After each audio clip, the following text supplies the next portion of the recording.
मैं अंधेरी रात में कूड़े के पास से गुजरा तो मैंने वहां अपनी बूढ़ी मालकिन को पड़े हुए देखा था और उन्हें अपने कच्चे घर में ले आया था। मैंने उनका बहुत ध्यान रखा था। मेरी मालकिन के बच्चों ने मेरे ऊपर चोरी का इल्जाम लगाकर मुझे घर से निकाल दिया था। कुछ ही दिनों के बाद वो बूढ़ी मालकिन इस दुनिया को छोड़कर चली गई थी। उनके मरने के बाद जब मेरी पत्नी ने उनके कपड़ों को चेक करा तो वहां से एक कागज का टुकड़ा निकला था। ये खबर जब उनके बच्चों तक पहुंची तो वो नंगे पैर ही मेरे घर भागते हुए आए थे। क्योंकि मैं सुनील, मेरा एक छोटा सा गरीब परिवार था जिसमें सिर्फ मेरी पत्नी श्रेया थी। मैं शहर के सबसे बड़े बिजनेसमैन के घर एक माली की नौकरी करता था।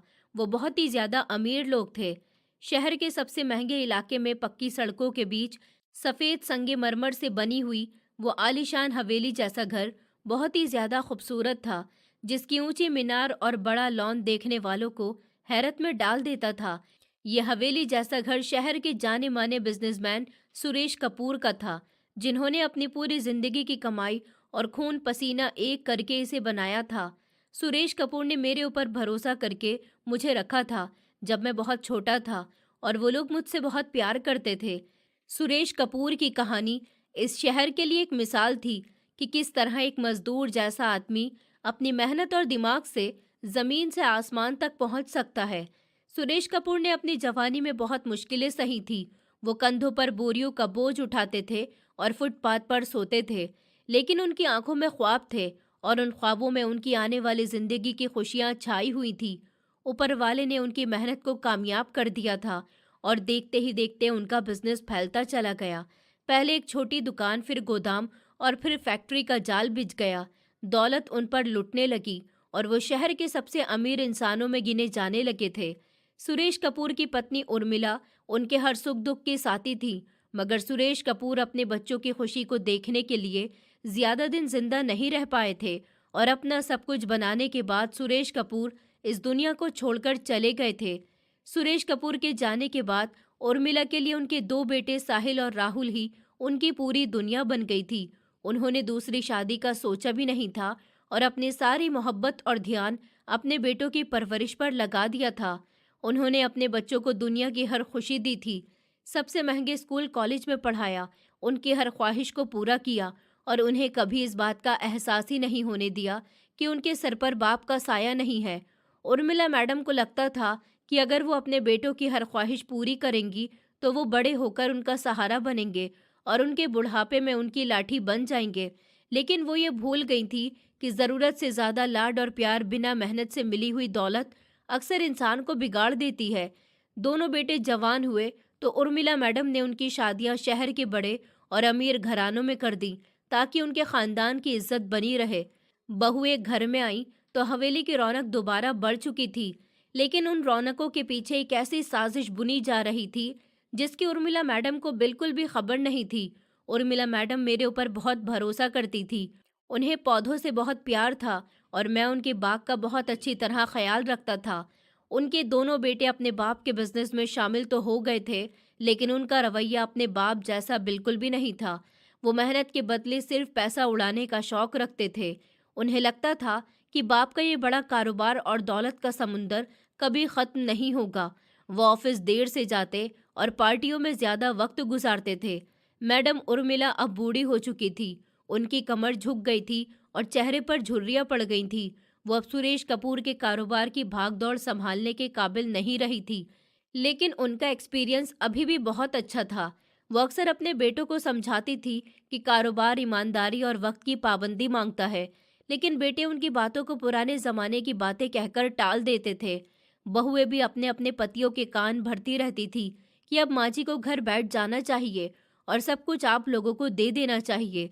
धीरे धीरे घर का माहौल बदलने लगा था।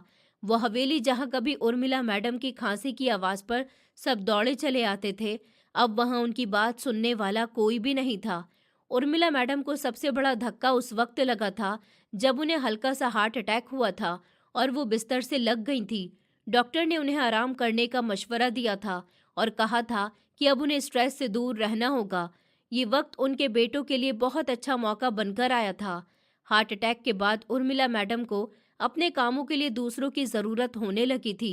शुरू के कुछ दिन तो बेटे और बहू ने दिखावे का ध्यान रखा, लेकिन जल्दी ही उनके चेहरों से प्यार का पर्दा उतरने लगा था। साहिल, जो सबसे बड़ा बेटा था, एक दिन अपने भाई राहुल के साथ माँ जी के कमरे में आया और बहुत ही सीरियस होकर फिक्रमंदी का ड्रामा रचाते हुए बोला, माँ जी, आपकी तबीयत अब ठीक नहीं रहती है और डॉक्टरों ने भी कहा है कि आपको पूरी तरह आराम की ज़रूरत है। बिजनेस के मामले बहुत फेल हो चुके हैं और हमें कानूनी दाव पेचों का सामना करना पड़ रहा है। बैंक वाले आपके साइन के बिना चेक भी पास नहीं करते हैं और टैक्स के मामले भी उलझे हुए हैं। हम चाहते हैं कि आप इन सारी परेशानियों से बच जाएं और अपनी बाकी की ज़िंदगी सुकून से गुजार दें। इसलिए हमने सोचा है कि आप जायदाद और बिजनेस के सारे कानूनी मामले हमारे नाम ट्रांसफ़र कर दीजिए, ताकि हम अपने फैसले आज़ादी से कर सकें और बिजनेस को और ज़्यादा बढ़ा सकें।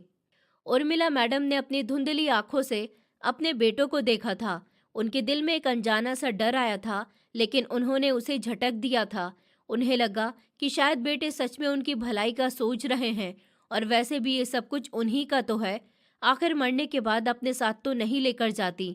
उर्मिला मैडम ने कांपती हुई आवाज में कहा कि बेटा, तुम लोग ठीक कहते हो, मेरा वक्त पूरा हो चुका है। मुझे तुम लोगों पर भरोसा है। बस इस बात का ख्याल रखना कि कभी किसी गरीब का हक मत मारना और हवेली की इज्जत बनाए रखना। बेटों ने फौरन यकीन दिलाया और अगले ही दिन वकील को बुला लिया गया। ये वकील सुरेश कपूर के पुराने दोस्त मुंशी धीरज नहीं थे, बल्कि बेटों का लाया हुआ एक नया और चालाक वकील था, जिसने पहले से ही सारे डॉक्यूमेंट्स तैयार कर लिए थे, जिसमें ये लिखा हुआ था कि उर्मिला मैडम अपने खुशी से और अपने पूरे होशो हवास में अपनी सारी जायदाद, फैक्ट्री, बैंक बैलेंस और यह हवेली अपने दोनों बेटों के नाम ट्रांसफर कर रही हैं, और इसके बाद उनका इस जायदाद पर कोई कानूनी हक नहीं रहेगा। जब मैंने ये सब कुछ देखा तो मैंने उर्मिला मैडम के कान में कहा था कि मैडम जी, इतनी जल्दी मत करिए, ये डॉक्यूमेंट्स मुझे ठीक नहीं लग रहे। आप अपने वकील मुंशी धीरज जी को बुला लीजिए। लेकिन उर्मिला मैडम पर बेटों की मोहब्बत की पट्टी बंधी हुई थी। उन्होंने मुझे डांट दिया कि तुम मेरे बेटों पर शक कर रहे हो, वो मेरे ही खून है, मेरा दिल है, वो मेरे साथ बुरा कैसे कर सकते हैं? वो कभी भी ऐसा नहीं करेंगे। वो मेरा अपना खून है, वो मेरे अपने बेटे हैं, और वैसे भी ये सब कुछ उन्हीं का तो है। मैं मरने के बाद अपने साथ तो नहीं लेकर जाऊंगी। उर्मिला मैडम ने अपने कांपते हुए हाथों से पेन उठाया।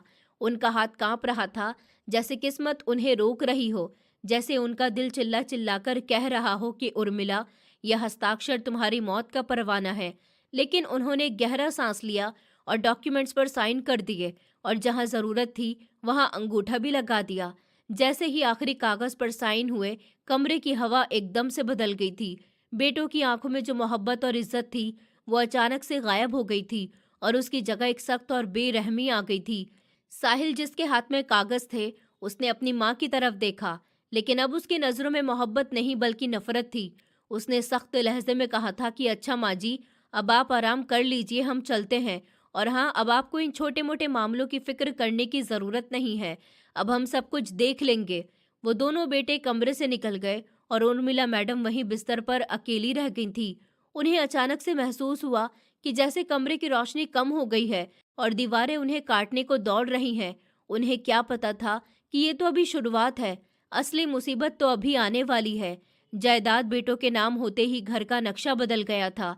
सबसे पहले उर्मिला मैडम के खास नौकर, मतलब कि मुझे नौकरी से निकाल दिया गया। उन्होंने मेरे ऊपर चोरी का इल्ज़ाम लगाया था कि मैंने साहिल साहब की सोने की चेन चुराई है, लेकिन ऐसा कुछ भी नहीं हुआ था। उर्मिला मैडम मुझे रोकना चाहती थी, लेकिन वो अपने बच्चों के सामने कुछ भी नहीं बोल पाई। उन्होंने मुझे इसलिए निकाला था ताकि उर्मिला मैडम का कोई हमदर्द घर में ना रहे। उसके बाद उर्मिला मैडम को उनके बड़े और हवादार कमरे से निकालकर नीचे वाली मंजिल के एक छोटे और घुटन भरे कमरे में भेज दिया गया था, जो असल में मेहमानों के ड्राइवर के लिए इस्तेमाल होता था। बहू ने बहाना बनाया कि ऊपर के कमरे की सीढ़ियां चढ़ना माँ जी के लिए मुश्किल है, इसलिए नीचे का कमरा उनके लिए बेहतर रहेगा। लेकिन सच्चाई ये थी कि वो बड़ा कमरा अब बड़े बेटे साहिल ने अपने पर्सनल ऑफिस के इस्तेमाल के लिए कर लिया था। उर्मिला मैडम ने जब मना करना चाहा, तो साहिल ने सख्ती से कहा था कि माँ जी, आप शुक्र करिए कि आपको छत मिली हुई है। अब ये घर हमारा है और हम जहाँ चाहें वहाँ रहेंगे। आपको बस 2 वक्त की रोटी और बिस्तर चाहिए, वो आपको मिल रहा है। अब खामोशी से पड़ी रहिए। ये शब्द उर्मिला मैडम के लिए किसी खंजर से कम नहीं थे। वो यकीन नहीं कर पा रही थी कि ये वही साहिल है जिसे वो बचपन में कंधों में उठाई फिरती थी। उर्मिला मैडम की आंखों से आंसू बहने लगे थे, मगर उन आंसुओं को साफ करने वाला कोई भी नहीं था। मुझे उस घर से निकाल दिया गया था और मैं बेरोजगार होकर अपने घर पर बैठा था। अभी मुझे कोई भी नौकरी नहीं मिल पा रही थी। वक्त गुजरता जा रहा था। वक्त गुजरने के साथ साथ उर्मिला मैडम के बेटे और बहू का जुल्म बढ़ता गया। अब उन्हें वक्त पर खाना भी नहीं मिलता था। अक्सर ऐसा होता था कि दोपहर का खाना शाम को मिलता, और वो भी ठंडा और बचा कुचा। कभी कभी तो बहुएं नौकरों को मना कर देती थी कि अभी माँ जी को भूख नहीं होगी, जब वो मांगेंगी तब दे देना। उर्मिला मैडम भूख से निढाल होकर आवाज देती रहती थी, लेकिन कोई भी उनकी आवाज सुनने वाला नहीं होता था। उन्होंने कभी सोचा भी नहीं था कि उनके अपने बच्चे उन्हें इस तरह बेइज्जत करेंगे, उन्हें इस तरह रखेंगे। उन्होंने अपने बेटों के लिए क्या कुछ नहीं किया था। उनका हर एक ख्वाब पूरा किया था, उनकी हर एक ख्वाहिश कहने से पहले ही पूरी करी थी। लेकिन उन्हें नहीं पता था कि अपने बेटों को इतनी अच्छी जिंदगी देने के बाद उन्हें खुद को इतनी परेशानियां झेलनी पड़ेंगी। उनके कमरे का एसी खराब हो गया था, लेकिन किसी ने उसे ठीक नहीं करवाया था। गर्मी और घुटन में वो तड़पती रहती थी और पसीने में भीगी हुई रहती थी। उनके कपड़े मेले हो जाते थे, लेकिन कोई धोने वाला नहीं होता था। वो अपनी दवाइयों के लिए तरसती रहती थी, क्योंकि बेटे कहते थे कि ये दवाइयाँ बहुत महंगी हैं और अब बिजनेस बहुत धीमा चल रहा है, इसलिए सस्ती दवाइयों से गुजारा करिए। जबकि उनके बेटे रोज नई गाड़ियां बदलते रहते थे और घर में पार्टियों का शोर रहता था। उन बेटों के पास अपनी माँ के ऊपर खर्च करने के लिए एक भी रुपया नहीं था। वो चाहते थे कि जल्द से जल्द इनका काम तमाम हो जाए। जिस माँ ने अपने बेटों के लिए अपनी जिंदगी दे दी थी, जिनके लिए उन्होंने दूसरी शादी के बारे में सोचा भी नहीं था, उन्हीं बच्चों ने उन्हें इस तरह बेसहारा छोड़ दिया था। उर्मिला मैडम कभी सोच भी नहीं सकती थी कि उनके बेटे उनके साथ कुछ ऐसा करेंगे। अगर उन्हें ये सब कुछ पता होता तो शायद वो जायदाद उनके नाम न करती। उर्मिला मैडम की बीमारी और कमजोरी बढ़ती जा रही थी। सफाई न होने की वजह से उनके कमरे में बदबू आने लगी थी। वो ऐसे ही बैठी रहने पर मजबूर रहती थी, क्योंकि उनके अंदर बाथरूम तक जाने की हिम्मत नहीं थी। और जब ऐसा होता था तो बहुएं नाक पर रुमाल रखकर आती थी और उन्हें बुरा भला कहती थी कि इस बूढ़ी ने पूरे घर को नरक बनाकर रखा है, ये मर क्यों नहीं जाती, हमारी जान छूट जाएगी, पता नहीं इतना जीकर क्या करेगी, इतना टाइम तो हो गया अभी तक नहीं मर रही। ये शब्द उर्मिला मैडम रोज सुनती थी और अपनी मौत की प्रार्थना करती थी। वो अपने मरे हुए पति को याद करती थी कि सुरेश, तुम मुझे अकेला क्यों छोड़कर चले गए? देखो, तुम्हारे लाडले बेटों ने मेरा क्या हाल कर दिया। मैंने उन्हें पैरों पर खड़ा किया और उन्होंने मुझे पैरों के नीचे कुचल दिया। काश तुम मुझे छोड़कर ना जाते, या फिर मुझे भी अपने साथ ही ले जाते। मेरी इस तरह बेइज्जती तो ना होती, कम से कम मैं तुम्हारे साथ तो रहती। पता नहीं ये लोग मुझे क्या समझते हैं। मैंने इनको पाल पोस कर इतना बड़ा किया, क्या इसीलिए कि आज मुझे इस तरह रहना पड़ रहा है? पता नहीं मुझसे कौन सी गलती हो गई थी जिसकी सजा मुझे मिल रही है। एक दिन उर्मिला मैडम ने हिम्मत करके राहुल से कह दिया कि बेटा, मुझे मेरे किसी रिश्तेदार के पास छोड़ आओ या किसी ओल्ड एज होम में भिजवा दो। मैं यहाँ तुम लोगों पर और बोझ नहीं बनना चाहती। राहुल ने ताना मारकर हंसते हुए कहा था कि वाह माँ जी, वाह, ताकि पूरी दुनिया में हमारी नाक कट जाए। लोग कहेंगे कि सुरेश कपूर के बेटे ने अपनी माँ को घर से निकाल दिया। हम अपनी इज्जत खराब नहीं कर सकते। आपको यहीं रहना होगा और इसी हाल में रहना होगा। ये हमारी मजबूरी है, शौक नहीं। वो दिन भी आ गया जब जुल्म बहुत ज्यादा बढ़ गए थे। घर में राहुल की बर्थडे की एक बहुत बड़ी पार्टी रखी गई थी। शहर भर के बड़े बड़े लोग यहाँ आए हुए थे। पूरा घर रोशनियों से चमक रहा था और महंगे खाने की खुशबू हर तरफ फैली हुई थी। उर्मिला मैडम अपने छोटे से अंधेरे कमरे में भूखी प्यासी बैठी थी। उन्हें बहुत दिनों से नहलाया नहीं गया था और उनके शरीर पर जख्म बन चुके थे, जिनमें उन्हें बहुत ज्यादा दर्द हो रहा था। उनके दर्द की आवाज शोर से दब रही थी, लेकिन फिर अचानक उन्हें खांसी का दौरा पड़ गया, जो रुकने का नाम ही नहीं ले रहा था। खांसी की आवाज इतनी तेज थी कि वो बाहर हॉल तक सुनाई देने लगी। मेहमानों ने एक दूसरे को देखना शुरू कर दिया और बातें होने लगी कि ये कैसी आवाज है। राहुल की पत्नी गुस्से में लाल पीली होती हुई कमरे में आई और चिल्लाई कि तुम चुप नहीं रह सकती हो, हमारी पूरी पार्टी खराब कर रही हो। मेहमान क्या सोचेंगे कि घर में कोई बीमार कुत्ता रखा हुआ है।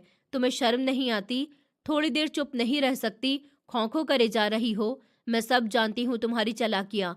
तुम लोगों के सामने मजबूर बनने की कोशिश कर रही हो ना कि हम तुम पर कितने जुल्म कर रहे हैं, तुम सबको बताना चाहती हो। उर्मिला मैडम ने हाथ जोड़कर पानी मांगा, लेकिन उसने पानी देने के बदले उनके मुंह पर एक थप्पड़ मार दिया और बाहर जाकर राहुल को शिकायत लगाई। राहुल और साहिल दोनों नशे में धुत थे और दोस्तों के सामने शर्मिंदा महसूस कर रहे थे। वो गुस्से में तपे हुए माँ के कमरे में आए थे। राहुल ने कमरे में आते ही माँ के बाजू को झंझोड़ते हुए कहा था कि तुमने हमारा जीना खराब कर दिया है, तुम मर क्यों नहीं जाती हो? आखिर कब तक हम तुम्हारी गंदगी साफ करेंगे और तुम्हारी ये मनहूस आवाजें सुनेंगे? पता नहीं इतना जीकर क्या करोगी? चुप नहीं रह सकती थी थोड़ी देर? पूरी पार्टी का सत्यानाश कर दिया है। उर्मिला मैडम ने कमजोर आवाज में कहा कि बेटा, मैं तुम्हारी माँ हूँ, मुझे मार दो लेकिन बेइज्जत मत करो। मुझे थोड़ा सा पानी दे दो, मुझे बहुत प्यास लगी है। राहुल ने पास में पड़ा हुआ पानी का जग उठाया और पूरा अपनी माँ के बिस्तर पर गिरा दिया और कहा, लो पी लो पानी, अब तुम इसी गीले बिस्तर पर सड़ोगी। साहिल ने कहा कि राहुल, अब पानी सर से ऊपर निकल चुका है, ये बुढ़िया आज हमारी इज्जत खाक में मिला देगी। इसके शरीर से इतनी बदबू आ रही है कि मेहमान नाक बंद कर रहे हैं। अगर किसी ने इसे इस हालत में देख लिया तो हमारी इज्जत खराब हो जाएगी। हमें आज ही इसका कोई हल निकालना होगा। दोनों भाइयों ने एक दूसरे की तरफ देखा और चालाकी उनकी आंखों में मुस्कुरा रही थी।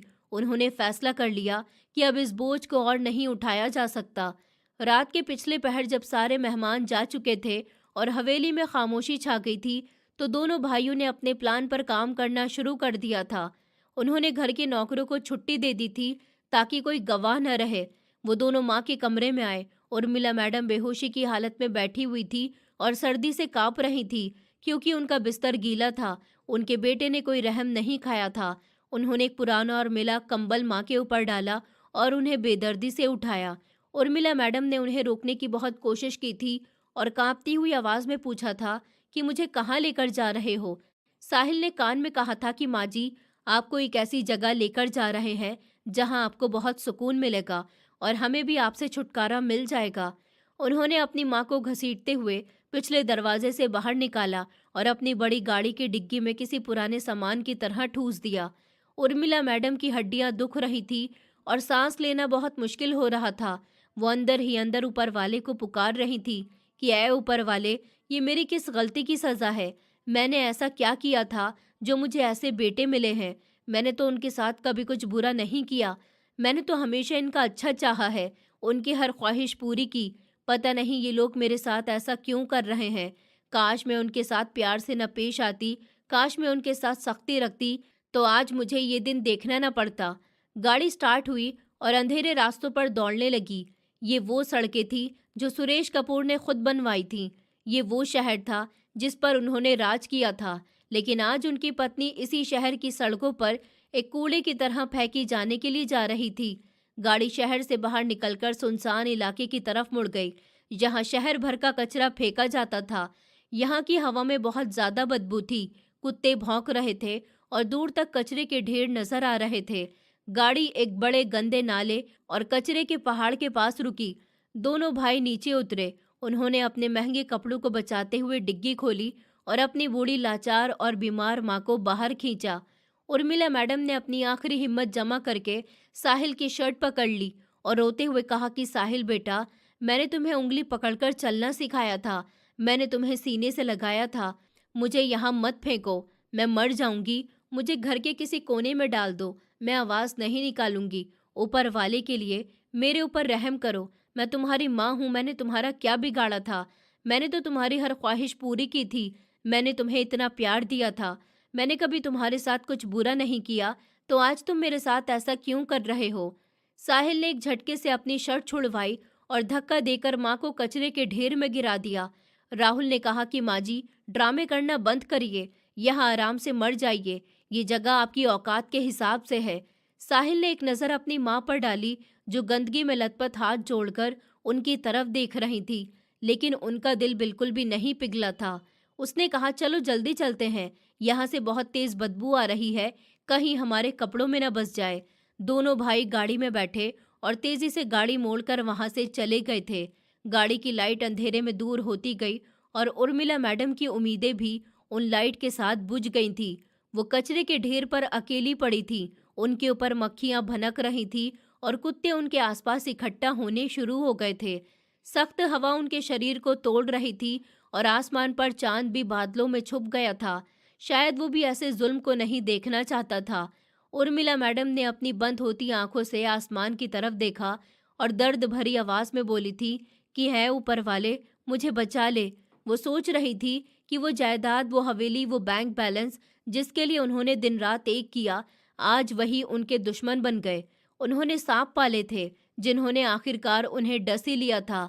अब वो मौत का इंतजार कर रही थी, क्योंकि अपनों के दिए जख्मों के बाद अब जीने की कोई ख्वाहिश बाकी नहीं रही थी। ये एक अच्छी माँ का खतरनाक अंजाम था जिसे उसके अपने बच्चों ने कूड़े में फेंक दिया था। शहर में फैली हुई गंदगी और कचरे के ढेर पर रात का भयानक सन्नाटा छाया हुआ था, जहां उर्मिला मैडम बेहोशी की हालत में पड़ी अपनी जिंदगी की आखिरी सांसें गिन रही थी। उनका शरीर ठंडा पड़ चुका था कि अचानक दूर से एक पुरानी साइकिल की चर-चर की आवाज सुनाई देने लगी। ये मैं था, जो शहर में सारा दिन मजदूरी करने के बाद अपने घर को वापस जा रहा था। मुझे एक छोटे से घर में नौकरी मिल चुकी थी। सैलरी भले ही कम थी, लेकिन हमारा गुजारा हो रहा था। दिन में मैं अखबार बांटने का काम करता था। मैं एक बहुत ही गरीब लेकिन दिल का बादशाह इंसान था। मेरा एक कमरे का मिट्टी का मकान था। मैं थका हुआ था और भूख से निढाल भी था, लेकिन मेरे चेहरे पर एक सुकून था, क्योंकि मैंने आज की रोटी इज्जत से कमाई थी। मेरा रास्ता इस कचरे घर के पास से गुजरता था, जहां से गुजरते हुए आम लोग अपनी नाक पर रुमाल रख लेते थे, लेकिन मुझे इस बदबू की आदत हो चुकी थी। अचानक मेरी साइकिल पर लगी टॉर्च की रोशनी कचरे के ढेर पर पड़ी, जहां मुझे कुछ हिलता हुआ महसूस हुआ। पहले तो मैं समझा ही नहीं कि शायद कोई कुत्ता होगा या जानवर होगा, लेकिन जब मैंने गौर किया तो मुझे एक इंसान का हाथ नजर आया। मैंने फौरन ब्रेक लगाया और साइकिल से नीचे उतरा। मेरे दिल में डर था कि कहीं कोई चोरी का मामला तो नहीं है, लेकिन मेरे अंदर की इंसानियत ने मुझे आगे बढ़ने पर मजबूर कर दिया था। मैं धीरे धीरे कदमों से कचरे के ढेर पर चढ़ा तो मेरी आंखें हैरत और दुख से फैल गईं। वहां पर एक बूढ़ी औरत बहुत बेकार हालत में पड़ी हुई थी, जिसके महंगे कपड़े गंदगी में लथपथ थे और जिसके शरीर पर मक्खियां भनक रही थी। मैंने जल्दी से आगे बढ़कर उस औरत का सर अपनी गोद में रखा और उनके चेहरे से मिट्टी साफ की और देखा कि ये तो उर्मिला मैडम है। ये देखकर मेरे होश उड़ गए थे। आखिर ये यहाँ कैसे आई?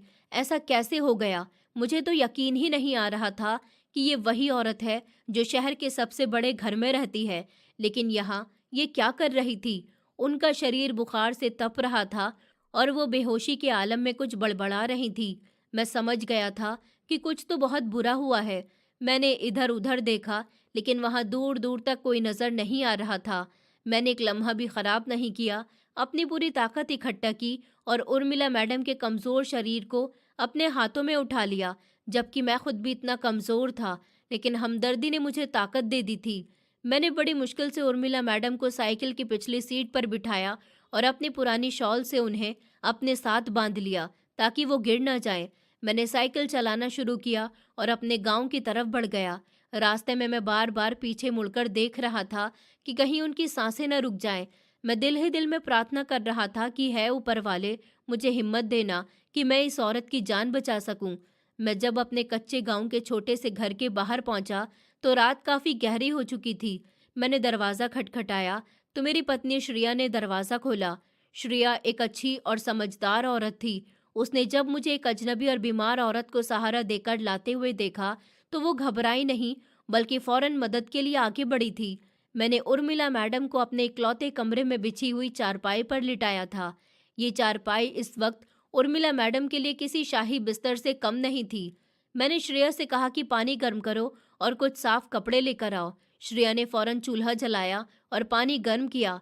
हम दोनों पति पत्नी ने मिलकर उर्मिला मैडम को साफ किया और फिर श्रेया ने उनके कपड़े बदलवाए और उनके शरीर को गर्म पानी से साफ किया, उनके जख्मों को धोया और उन पर हल्दी का लेप भी लगाया, जो गरीबों का सबसे बड़ा इलाज होता है। श्रेया के पास अपने 2-3 पुराने सूट थे। उसने एक सूट उर्मिला मैडम को पहना दिया और उन्हें कंबल उड़ा दिया। उर्मिला मैडम को जब गर्मी और सुकून मिला तो उनकी बेचैनी कुछ कम हुई थी। उनकी सांस ठीक होने लगी थी और वो गहरी नींद में सो गई थी। मैं और श्रेया सारी रात उनके सर के पास बैठे जाग रहे थे, कभी उनके माथे पर पट्टियां रखते और कभी उनके हाथ पैर दबाते। सुबह के वक्त उर्मिला मैडम ने आंखें खोली तो उन्होंने खुद को एक अजनबी मगर सुकून भरी जगह पर पाया। उन्हें अपने सर पर छत नजर आई, जो कच्ची थी, लेकिन वहां से मोहब्बत टपक रही थी। उन्होंने कमजोर आवाज में पानी मांगा तो मैंने फौरन ग्लास उनके होठों से लगा दिया। उर्मिला मैडम ने मुझे देखा। वो मुझे जानती थी, वो मुझे अपने बेटों की तरह मानती थी। मुझे देखते ही उनकी आंखों में आंसू आ गए। उन्होंने मुझसे पूछा कि मैं कहाँ हूँ। मैंने प्यार से जवाब दिया कि मैडम जी, मैं सुनील हूँ। आप मुझे कचरे के ढेर पर मिली थी। मैं आपको अपने घर पर ले आया। आप फिक्र मत करिए, ये आपका अपना ही घर है। उर्मिला मैडम की आंखों से आंसू निकलने लगे थे। उन्हें वो नज़ारा याद आ गया था जब उनके अपने बच्चों ने उन्हें कचरे में फेंक दिया था और आज एक अजनबी इंसान उनके पैर दबा रहा था। मैंने उर्मिला मैडम से पूछने की कोशिश की थी कि आखिर क्या हुआ है, लेकिन उन्होंने मुझे बताना ठीक नहीं समझा, तो इसलिए मैंने उनसे दोबारा सवाल ही नहीं किया। मैं नहीं जानता था कि ये कूड़े तक कैसे पहुंची। क्या किसी ने इन्हें किडनैप किया था या फिर कुछ और? मैं नहीं जानता था और उर्मिला मैडम मुझे नहीं बताना चाहती थी, इसलिए मैंने पूछा भी नहीं था। अगले कुछ दिन तक उर्मिला मैडम हमारे घर पर ही रही थी। मैं अपने दिन भर की कमाई से जो भी रूखी सूखी रोटी लाता था, पहले उर्मिला मैडम को खिलाता था। मैं उनके लिए दूध और फल लाता था, चाहे मुझे खुद भूखा रहना पड़ता था। श्रेया उनके कपड़े धोती और बेटी की तरह उनका ख्याल रखती। उर्मिला मैडम ने उन कुछ दिनों में बहुत सुकून महसूस किया, जो उन्हें अपनी करोड़ों की हवेली में भी कभी महसूस नहीं हुआ था। उन्हें एहसास हुआ कि असली दौलत ईंट पत्थर के मकान में नहीं बल्कि मोहब्बत में है। वो अक्सर मुझे अपने पास बैठाती और मुझे जिंदगी के तजुर्बे बताती, लेकिन उन्होंने कभी ये नहीं बताया कि वो यहाँ तक कैसे आई और उनके साथ क्या हुआ था। मैंने उनसे पूछा था कि क्या मैं आपको आपके घर छोड़ आऊं, तो उन्होंने साफ मना कर दिया था। वो अपनी बेइज्जती की कहानी छुपाकर रखना चाहती थी।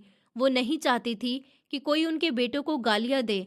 ये एक माँ का बड़ा दिल था, जो मरने तक अपने बच्चों की इज्जत का ख्याल रख रही थी।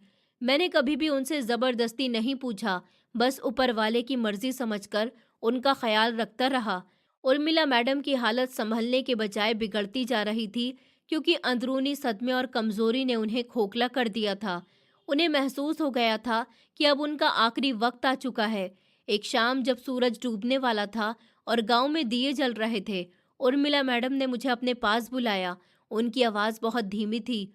उन्होंने मेरा हाथ अपने कमज़ोर हाथों में लिया और कहा कि बेटा, तुमने मेरा ऐसा ख्याल रखा है जो शायद मेरे अपने बच्चे भी नहीं रख पाते। ऊपर वाला तुम्हें इसका फल ज़रूर देगा। मैं एक बदकिस्मत औरत हूँ, जिसने पूरी ज़िंदगी दौलत के पीछे भागकर गुजार दी, लेकिन सुकून तुम जैसे गरीबों की झोपड़ी में मिला। मेरी आंखों में आंसू आ गए थे। मैंने कहा, उर्मिला मैडम, आप ऐसी बातें मत करिए। आप बहुत जल्द ही ठीक हो जाएंगी। उन्होंने ना के इशारे में सर हिलाया और इशारे से अपनी वो पुरानी और मेली जर्सी मंगवाई जो उन्होंने उस रात पहन रखी थी जब उन्हें फेंका गया था। मैंने वो जर्सी लाकर दी। उर्मिला मैडम ने कांपते हाथों से उस जर्सी की अंदरूनी जेब को टटोला। वो जर्सी जो अब धुलकर बहुत साफ हो चुकी थी। उर्मिला मैडम ने जर्सी को सीने से लगाया और मुझसे कहा, बेटा, ये जर्सी मेरी निशानी समझकर रख लेना और मेरे मरने के बाद मेरा अंतिम संस्कार कर देना। मैं नहीं चाहती कि मेरी मौत की खबर किसी को भी पहुंचे। मैंने रोते हुए वादा किया। उर्मिला मैडम की सांस उखड़ने लगी और वो मेरे हाथों में हाथ दिए ही अपना दम तोड़ चुकी थी। उनके चेहरे पर एक अजीब सा सुकून था, जैसे वो अब अपने असली घर पहुंच गई हूँ। मैं और श्रेया जोर जोर से रोने लगे थे। गांव वाले जमा हो गए थे और सबने मिलकर इस औरत के अंतिम संस्कार का इंतजाम किया था। मैंने अपनी जमा पूंजी से सब कुछ खरीदा और पूरी इज्जत के साथ उनका अंतिम संस्कार किया। जब हम सब कुछ समेटकर वापस घर पहुंचे, तो मेरी नज़र उनकी पुरानी जर्सी पर पड़ी, जो एक कोने में टंगी हुई थी। मैंने सोचा कि इसे संभाल कर रख लूंगा ताकि उर्मिला मैडम की याद रहे। घर वापस आए तो उदासी का माहौल था। मुझे लग रहा था कि मैंने अपनी सगी माँ को खोया है। रात को जब मैं उनके कपड़े समेट रहा था, तो मैंने वो जर्सी उठाई। वो काफ़ी भारी और पुराने ज़माने की बनी हुई थी। मैंने उसे झाड़ा तो मुझे महसूस हुआ कि जर्सी में कोई चीज़ हिल रही है। मैंने गौर से देखा तो जर्सी की अंदरूनी जेब के पीछे एक और खुफिया जेब बनी हुई थी, जो सिलाई करके बंद करी गई थी। मुझे बेचैनी होने लगी थी। मैंने कैंची से वो सिलाई उधेड़ी तो अंदर से एक तय हुआ कागज़ का टुकड़ा मिला था। ये कागज़ बहुत पुराना और पीला पड़ चुका था, लेकिन इस पर कुछ लिखा हुआ था जो बहुत ज़रूरी लग रहा था। मैं थोड़ा बहुत पढ़ा लिखा तो था, लेकिन कानूनी ज़बान नहीं समझ सकता था। मैंने कागज़ को सीधा किया तो देखा कि ये एक स्टाम्प पेपर है, जिस पर उर्मिला मैडम के हस्ताक्षर और अंगूठा लगा हुआ था, और तारीख भी उसी दिन की थी जिस रात वो मुझे मिली थी। मैंने अटक-अटक कर पढ़ने की कोशिश की, तो मुझे कुछ शब्द समझ आए, जैसे जायदाद और धोखा। मेरा दिमाग घूमा और मैं समझ गया कि ये कोई मामूली कागज़ नहीं है, बल्कि इसमें उर्मिला मैडम की ज़िंदगी का कोई बहुत बड़ा राज छुपा हुआ है। मैंने सोचा कि उर्मिला मैडम पक्का किसी बड़ी मुसीबत का शिकार थी, तभी ये कागज़ छुपा कर रखा था। मैंने वो कागज़ ध्यान से उसी जेब में वापस रख दिया और जर्सी को एक अच्छी जगह पर छुपा दिया। मैंने फैसला किया कि मैं सुबह किसी पढ़े लिखे आदमी या वकील को ये कागज़ दिखाऊंगा, ताकि मामला समझ में आ सके। लेकिन किस्मत का खेल अभी बाकी था। अगली सुबह मैं अपनी सवारी लेकर शहर के उस इलाके में गया जहां उर्मिला मैडम की हवेली थी। मैं वहां पर अखबार देने आया था कि जब ही मैंने देखा कि हवेली के बाहर बहुत सी गाड़ियां खड़ी हैं और कुछ लोग अफसोस कर रहे हैं। मैंने एक चौकीदार से पूछा कि यहाँ क्या हुआ है। चौकीदार ने बताया कि इस हवेली की मालकिन उर्मिला मैडम कुछ दिन पहले लापता हो गई थी और उनके बेटों ने शोर मचाया हुआ है कि उनकी मां को किडनैप कर लिया गया, मगर असलियत में ये सारे बेटे जायदाद के चक्कर में हैं। मेरा दिमाग झटके में घूम गया। मुझे फौरन उर्मिला मैडम की याद आ गई। मैं नहीं चाहता था कि मैं उन लोगों को उनकी खबर दूं। मेरे दिमाग में एक जंग शुरू हो गई कि क्या मैं इन बेटों को बताऊं कि उनकी मां मर गई है, या फिर खामोश रहूं। मेरी मासूमियत ने मुझे मजबूर कर दिया कि बच्चों का हक है कि उन्हें मां की मौत की खबर मिलनी चाहिए, चाहे वो कैसी ही क्यों ना हो। मैंने हिम्मत की और हवेली के गेट पर गया। वहां मौजूद गार्ड ने मुझे रोका और धक्का दिया और कहा कि जाओ यहाँ से, भिखारी कहीं के। मैंने चीख कर कहा कि मुझे उर्मिला मैडम के बेटों से मिलना है, मैं उनकी माँ के बारे में जानता हूँ। ये सुनकर गार्ड रुक गए और अंदर बता दिया। साहिल और राहुल जो अंदर बैठे हुए थे, अपनी माँ के गायब होने पर नकली मगरमच्छ के आंसू बहा रहे थे और पुलिस को झूठी कहानी सुना रहे थे। ये खबर सुनकर चौंक गए। उन्होंने मुझे फौरन अंदर बुला लिया। साहिल ने मुझे नफरत से देखा। वो मुझे पहचान गया था और मुझसे पूछा कि तुम यहाँ पर क्यों आए हो और क्या जानते हो तुम हमारी माँ के बारे में? क्या तुमने मेरी माँ को किडनैप किया है? मैंने हाथ जोड़कर कहा कि साहब, मैं एक गरीब इंसान हूँ, मुझे किडनैप करने से क्या लेना देना। मुझे तो वो कचरे के ढेर पर मिली थी। मैं उन्हें अपने घर ले गया, उनका ख्याल रखा, लेकिन वो ठीक नहीं हो सकी और कल वो इस दुनिया को छोड़कर चली गई। मैंने उनका अंतिम संस्कार कर दिया। ये खबर सुनते ही दोनों भाइयों के चेहरे पर एक लम्हे के लिए सुकून की लहर दौड़ गई कि चलो किस्सा खत्म तो हुआ, लेकिन उन्होंने फौरन अपने चेहरे पर दुख सजा लिया था और रोने की एक्टिंग करने लगे थे। राहुल ने मुझसे पूछा कि क्या मरते वक्त उन्होंने कुछ कहा था या उनके पास कोई चीज़ थी। मेरा सादा दिल था, मेरे मुंह से सच निकल गया। मैंने कहा, साहब, वो बहुत अच्छी औरत थी, उन्होंने आप लोगों के लिए बहुत प्रार्थना की और मेरे पास उनकी निशानी के तौर पर सिर्फ एक पुरानी जर्सी है जो मैंने बहुत संभाल कर रखी है। जर्सी का नाम सुनते ही दोनों भाइयों के कान खड़े हो गए थे, जैसे उन्हें करंट लगा हो। राहुल ने बेचैनी से पूछा, कौन सी जर्सी? बताओ, कौन सी जर्सी? क्या वो काले रंग की लंबी सी जर्सी थी? मैंने हाँ के इशारे में सर हिलाया। साहिल की आंखों में एक अजीब सी चमक और डर दिखने लगा था। उसने जल्दी से पूछा, क्या तुमने वो जर्सी चेक करी थी, उसमें कुछ था? मैंने कहा कि जी साहब। मैंने जब उनकी जर्सी को उठाकर एक साइड पर रखा तो जर्सी की जेब में कुछ था, लेकिन मैं रुक गया। मुझे लगा कि शायद मुझे उस कागज़ के बारे में नहीं बताना चाहिए था, लेकिन राहुल ने मेरा कॉलर पकड़ लिया और चीखने लगा, मगर क्या? बताओ, क्या मिला उसमें? मैं घबरा गया और बोला, साहब, उसके अंदर एक जेब थी और उसमें एक कागज़ छुपा हुआ था। मैं अनपढ़ हूँ, मुझे कुछ नहीं पता उसमें क्या लिखा है, बस इतना देखा कि उस पर अंगूठा लगा हुआ था। ये सुनना था कि दोनों भाइयों के पैरों के नीचे से जमीन निकल गई। उनके चेहरे पीले पड़ गए और वो एक दूसरे को डरी हुई नजरों से देखने लगे। वो कागज जिसकी उन्हें इतने दिनों से तलाश थी और जिसके गायब होने की वजह से उनकी रातों की नींद उड़ी हुई थी, वो मुझ जैसे गरीब इंसान के पास था। साहिल ने फौरन अपना रवैया बदल लिया और मेरे कंधे पर हाथ रखकर बहुत नरम और प्यार भरे लहजे में बोला, देखो भाई, वो कागज हमारे लिए बहुत जरूरी है। वो हमारी माँ जी की आखिरी निशानी है, उसमें शायद हमारे लिए कुछ लिखा हुआ हो। तुम वो कागज और जर्सी हमें दे दो, हम तुम्हें तुम्हारी मुंह मांगी कीमत दे देंगे। राहुल ने भी उसकी हाँ में हाँ मिलाई थी। हाँ हाँ, हम तुम्हें 3-4 लाख रुपए जितने चाहे दे देंगे, बस तुम हमें वो कागज लाकर दे दो। मैं हैरान था कि अभी जो लोग मुझे मारने के लिए दौड़ रहे थे, अचानक इतने अच्छे कैसे बन गए, और वो कागज इतना कीमती क्यों है। मुझे उर्मिला मैडम की वो उदास आंखें याद आने लगी थी और मुझे दाल में कुछ काला सा नजर आने लगा था। मैंने कहा, साहब, वो जर्सी तो मेरे घर पर है, मैं अभी लाकर नहीं दे सकता, मुझे वापस जाना होगा। राहुल ने कहा कि हम तुम्हारे साथ चलते हैं, अपनी गाड़ी में, अभी चलो। मुझे उन्हें बेचैनी में देखकर यकीन हो गया कि मामला कुछ गड़बड़ है। मैंने कहा कि नहीं साहब, मैं खुद ले आऊंगा, आप लोग परेशान मत होइए, मैं अभी थोड़ी देर में लाकर दे दूंगा। उन्हें इस बात की फिक्र नहीं थी कि उनकी माँ मर गई है, लेकिन उन्हें इस बात की फिक्र थी कि वो कागज कहाँ है। पता नहीं उस कागज में ऐसा क्या लिखा हुआ था। अगर मैं पढ़ा लिखा होता तो मुझे भी कुछ समझ आ जाता, और मैं बहुत ही मासूम इंसान था, इसलिए मैं उन लोगों से छुपा भी नहीं पाया। मैंने फौरन जाकर उन्हें बता दिया था। मैंने उनसे कहा कि मैं खुद लाकर दे दूंगा, तो वो नहीं माने। उनके सर पर तो मौत मंडल रही थी, क्योंकि वो जानते थे कि अगर वो कागज सामने आ गया तो उनकी सारी इज्जत और जायदाद मिट्टी में मिल जाएगी। वो कागज असल में उनकी बर्बादी का कागज था, जो उनकी माँ ने अपने मरते वक्त में लिखवा कर रखा था। दोनों भाई नंगे पैर ही डाइनिंग रूम से बाहर निकले। उन्होंने जूते पहनने का भी नहीं सोचा और मुझे जबरदस्ती अपनी गाड़ी में बिठा लिया। गाड़ी मेरे गांव की तरफ चल पड़ी थी। मैं गाड़ी में बैठा सोच रहा था कि ए ऊपर वाले, ये क्या गड़बड़ है। ये अमीरजादे एक जर्सी के लिए नंगे पैर मेरे घर जा रहे हैं। जरूर उस कागज में कोई ऐसा राज है जो उनकी पूरी किस्मत बदल देगा। मुझे उर्मिला मैडम की वो बात याद आ गई कि बेटा मुझे उर्मिला मैडम की वो बात याद आ गई बेटा, ये जर्सी मेरी निशानी समझकर रख लो। शायद उनका इशारा इसी कागज की तरफ था। गाड़ी जब कच्चे गांव में पहुंची तो धूल उड़ाती हुई मेरे घर के बाहर रुकी। मेरे पड़ोसी हैरान थे कि आज गरीब सुनील के घर इतनी बड़ी गाड़ियां क्यों आई हैं।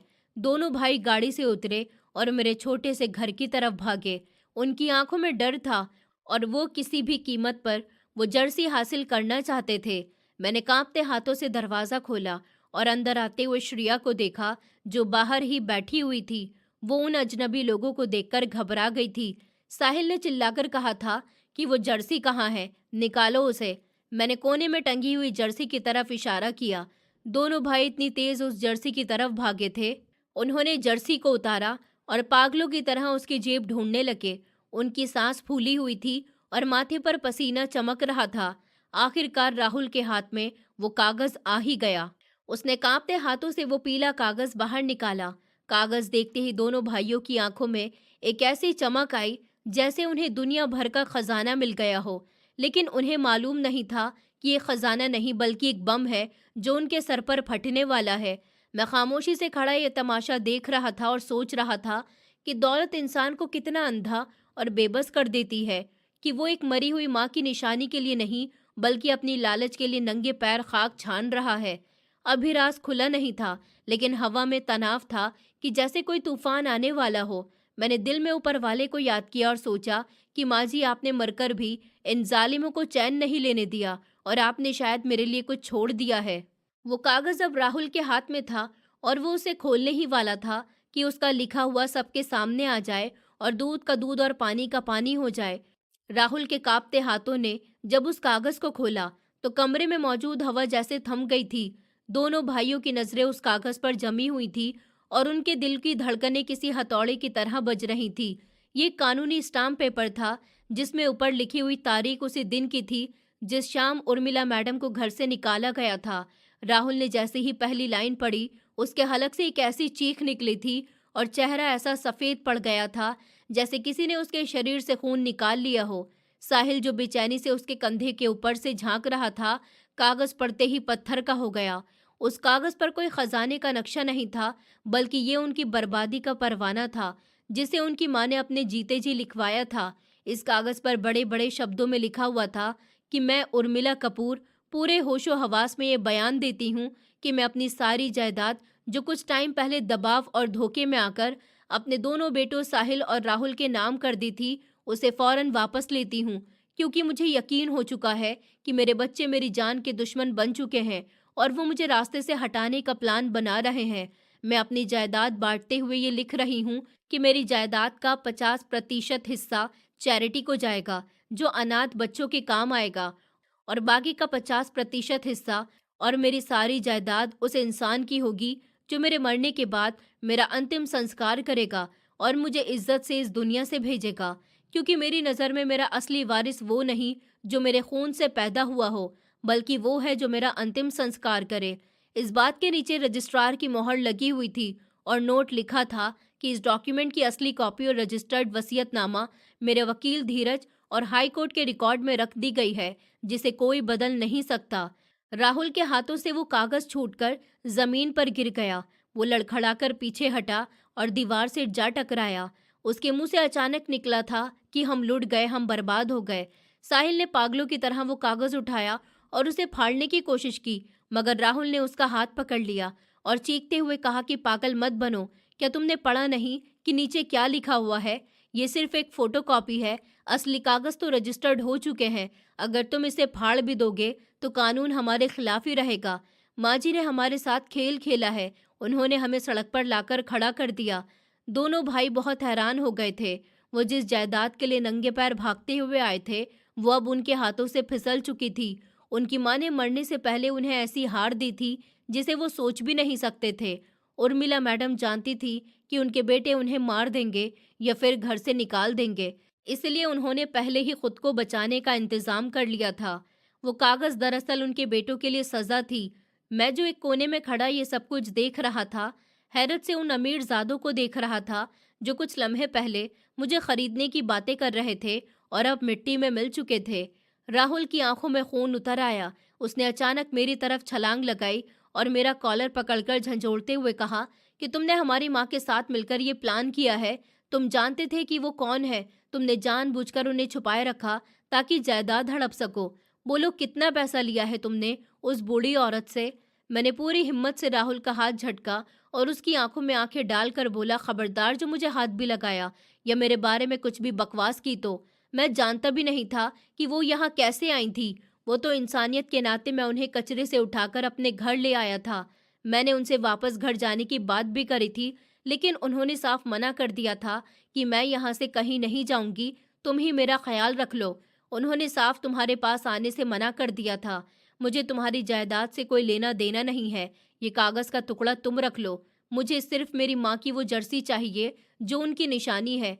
मेरी आवाज में सच्चाई की ऐसी गूंज थी कि राहुल सहम कर रह गया था, लेकिन साहिल अब भी हार मानने को तैयार नहीं था। साहिल ने अपनी जेब से चेकबुक निकाली और कांपते हाथों से साइन करते हुए बोला, देखो गरीब इंसान, हमें इमोशनल बातें मत सुनाओ। हर चीज की एक कीमत होती है। तुम अदालत में जाकर ये गवाही दोगे कि माँ जी की दिमागी हालत ठीक नहीं थी और उन्होंने ये वसीयत होश में नहीं लिखी है। बदले में तुम जो रकम मांगोगे मैं तुम्हें दे दूंगा। मैंने नफरत से उस चेक बुक की तरफ देखा और थूकते हुए कहा कि लानत है तुम्हारी दौलत पर और तुम्हारी सोच पर।